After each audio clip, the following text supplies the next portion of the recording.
Hello, travelers, and welcome to the Horror Greenbook, the channel that takes you from coast to coast and con to con. I am your travel guide, Brendon, bringing to you yet another review, but this time officially bringing to you The Last of Us Season 2 reviews. Starting off with Season 2, Episode 1. And guys, I'm so happy to be here and checking out this wonderful show with you guys and telling you my thoughts about it. As I mentioned in my season 2 trailer review, I'm a major fan of the game and was really looking forward to everything that's going to happen this year. If you thought season 1 had you in a ball of emotions, then you haven't seen anything yet, travelers. Um, the cycle of violence and how and when to stop it is a major, huge theme. And like last season, I know that they are going to throw in major curveballs in the writing to keep the fans of the game on their toes, so that we're not necessarily just assuming everything that happened in the game is going to happen. I can't wait to see what they come up with, but let's start with the review of the episode of season 2, episode 1 of The Last of Us. So it starts off with how season 1 ended, with Joel making his promise to Ellie and her cautiously accepting it. She knows something's off, but she's going to go with what he's saying.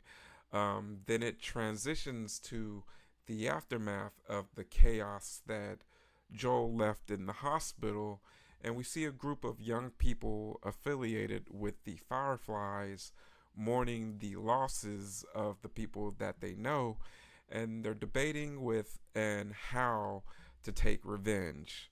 So it's a very intriguing start to the start of the season and just really gets you really pumped for what's to come, guys.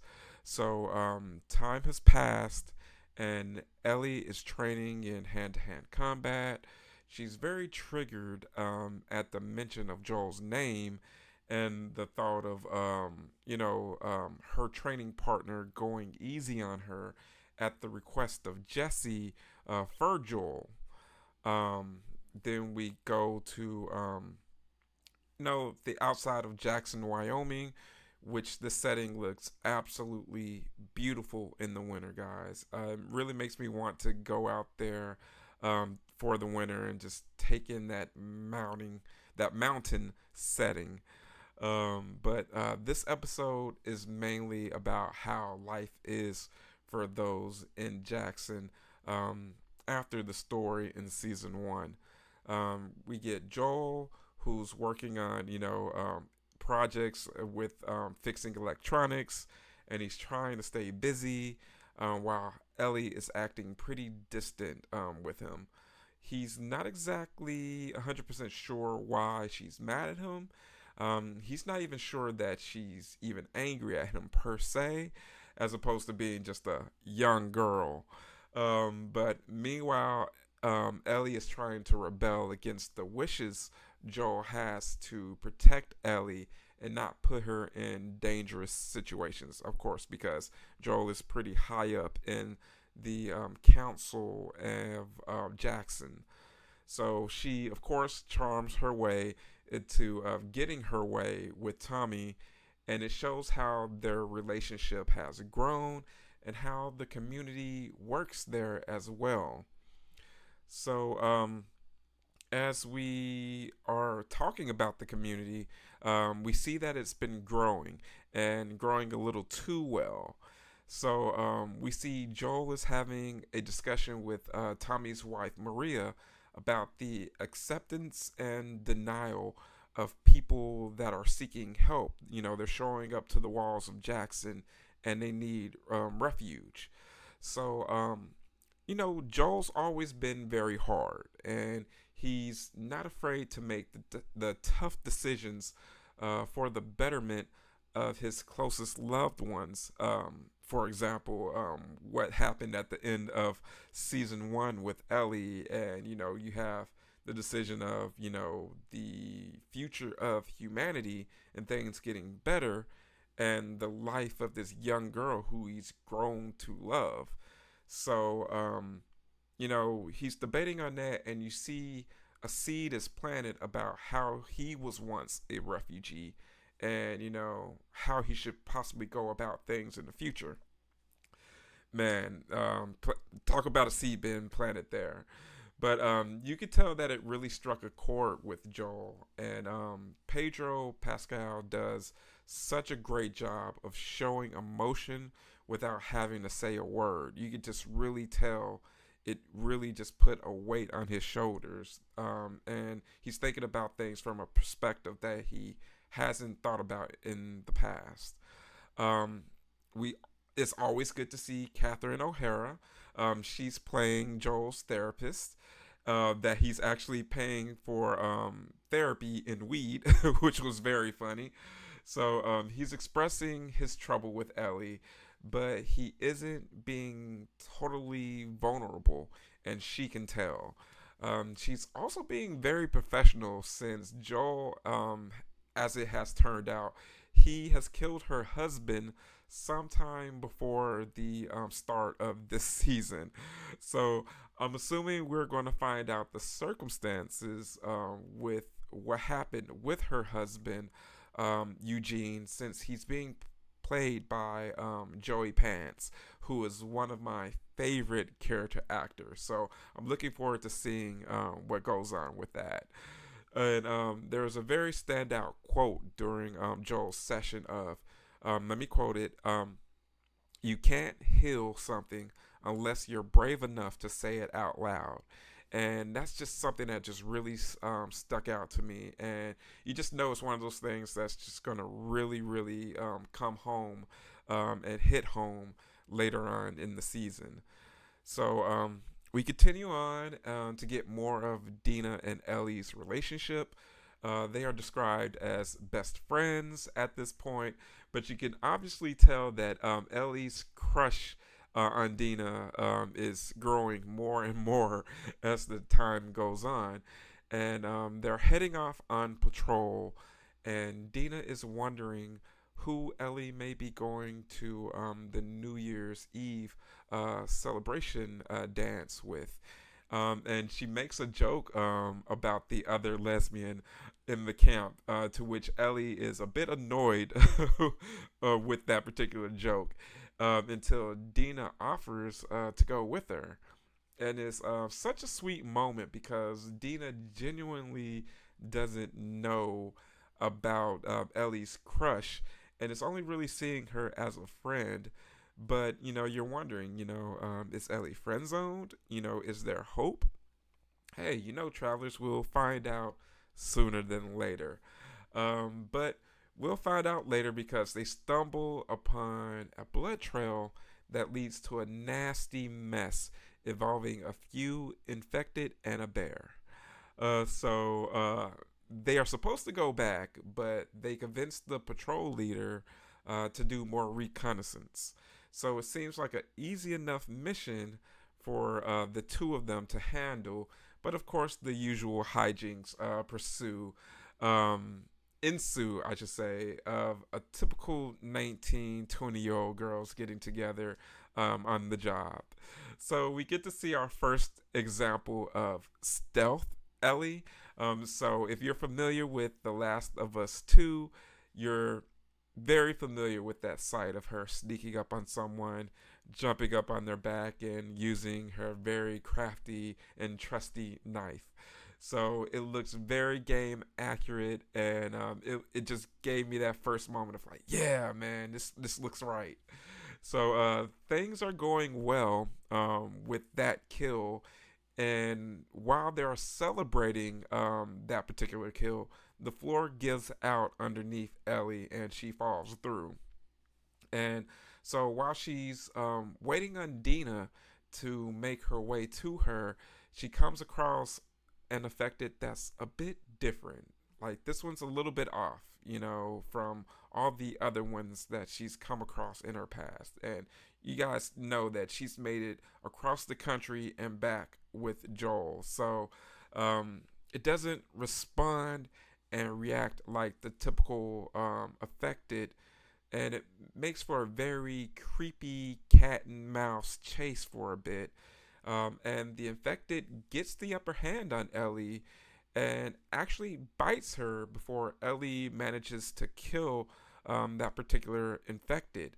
Um, but thankfully she's immune, so there's no suspense with that. But she has to hide her wound from Dina.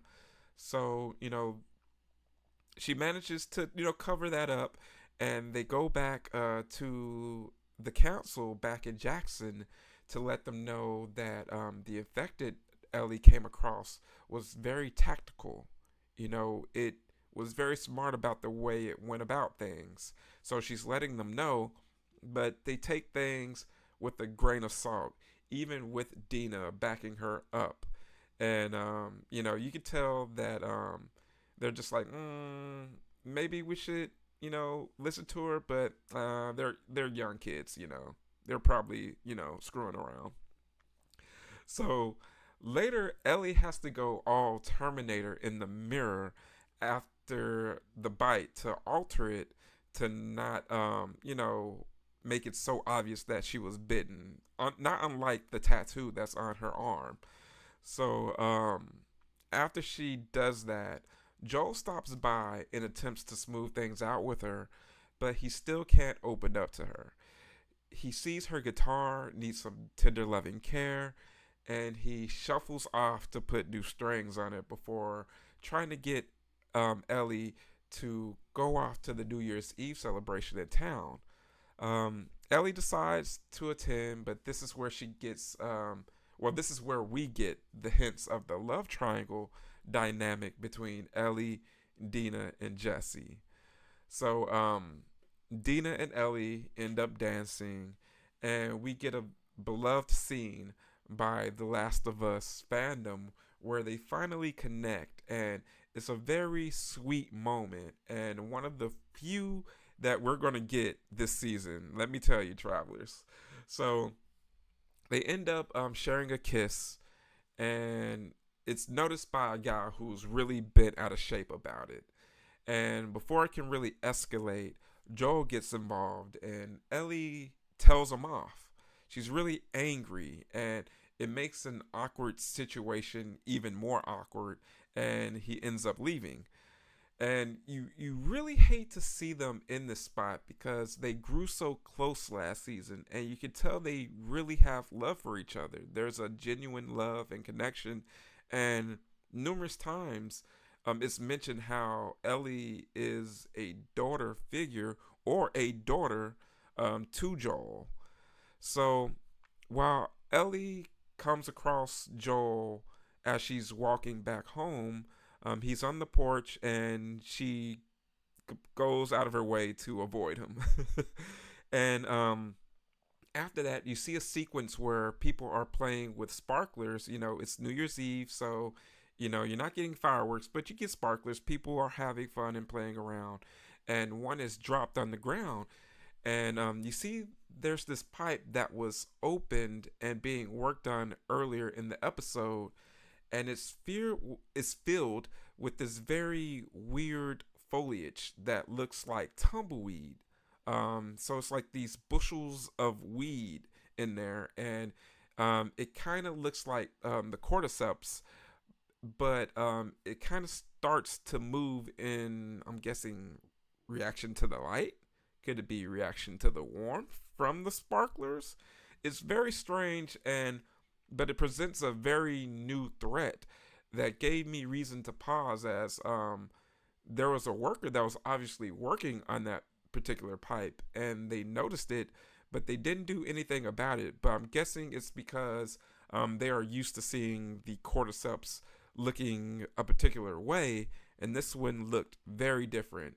So it could be that things are mutating, which is very exciting, but also very scary in this world.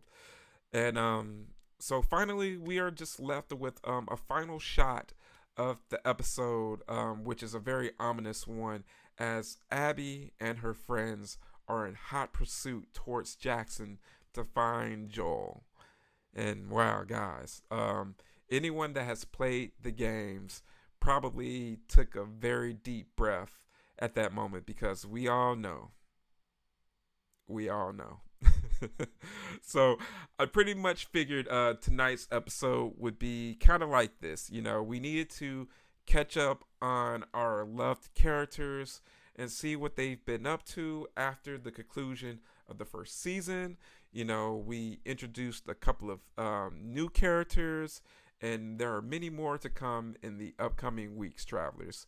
So, the story didn't really push things too far, but we have a few intriguing nuggets to hold on to, such as, why exactly is Ellie mad at Joel? What's up with the weird and tactical infected that we saw? Um, Speaking of, are things mutating? Such as the pipe that we saw earlier in the episode, or well, that was close to ending the episode. And will Joel and Ellie be safe? As I mentioned, Abby is hot on Joel's trail. So I'd say that this was a fun way to start off the season, and I am absolutely ready for more travelers. So, you do not want to miss these upcoming reviews that will be brought to you here on my channel, the Horror Greenbook.